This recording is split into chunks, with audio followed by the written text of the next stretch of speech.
नमस्कार दोस्तों।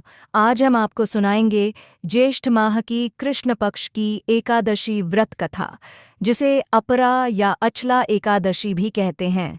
युधिष्ठिर कहने लगे कि हे भगवन, ज्येष्ठ माह के कृष्ण पक्ष की एकादशी का क्या नाम है तथा उसका माहात्म्य क्या है।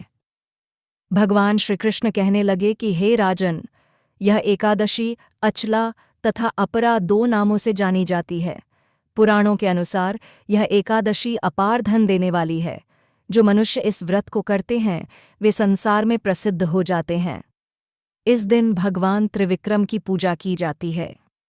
अपरा एकादशी के व्रत के प्रभाव से ब्रह्महत्या, भूत योनि, दूसरे की निंदा आदि के सब पाप दूर हो जाते हैं। इस व्रत के करने से परस्त्री गमन, झूठी गवाही देना, झूठ बोलना, झूठे शास्त्र पढ़ना या बनाना, झूठा ज्योतिषी बनना तथा झूठा वैद्य बनना आदि सब पाप नष्ट हो जाते हैं। जो क्षत्रिय युद्ध से भाग जाए वे नरकगामी होते हैं, परंतु अपरा एकादशी का व्रत करने से वे भी स्वर्ग को प्राप्त होते हैं। जो शिष्य गुरु से शिक्षा ग्रहण करते हैं फिर उनकी निंदा करते हैं वे अवश्य नरक में पड़ते हैं, मगर अपरा एकादशी का व्रत करने से वे भी इस पाप से मुक्त हो जाते हैं। जो फल तीनों पुष्कर में कार्तिक पूर्णिमा को स्नान करने से या गंगा तट पर पितरों को पिंडदान करने से प्राप्त होता है, वही अपरा एकादशी का व्रत करने से प्राप्त होता है।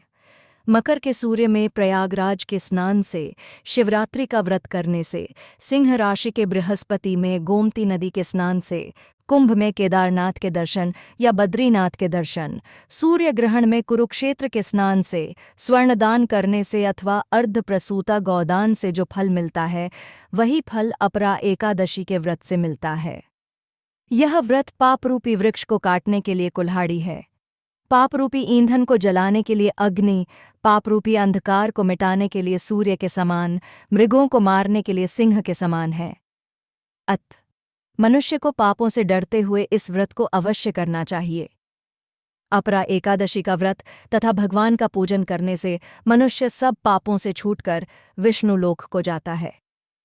इसकी प्रचलित कथा के अनुसार प्राचीन काल में महीध्वज नामक एक धर्मात्मा राजा था। उसका छोटा भाई वज्रध्वज बड़ा ही क्रूर, अधर्मी तथा अन्यायी था। वह अपने बड़े भाई से द्वेष रखता था। उस पापी ने एक दिन रात्रि में अपने बड़े भाई की हत्या करके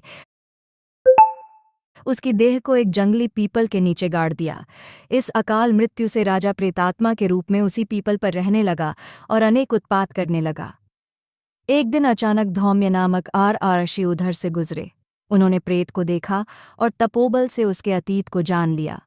अपने तपोबल से प्रेत उत्पात का कारण समझा।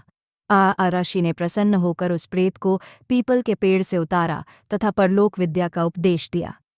दयालु ऋषि ने राजा की प्रेत योनि से मुक्ति के लिए स्वयं ही अपरा अचला एकादशी का व्रत किया और उसे अगति से छुड़ाने को उसका पुण्य प्रेत को अर्पित कर दिया। इस पुण्य के प्रभाव से राजा की प्रेत योनि से मुक्ति हो गई। वह ऋषि को धन्यवाद देता हुआ दिव्य देह धारण कर पुष्पक विमान में बैठकर स्वर्ग को चला गया। हे राजन, यह अपरा एकादशी की कथा मैंने लोकहित के लिए कही है। इसे पढ़ने अथवा सुनने से मनुष्य सब पापों से छूट जाता है।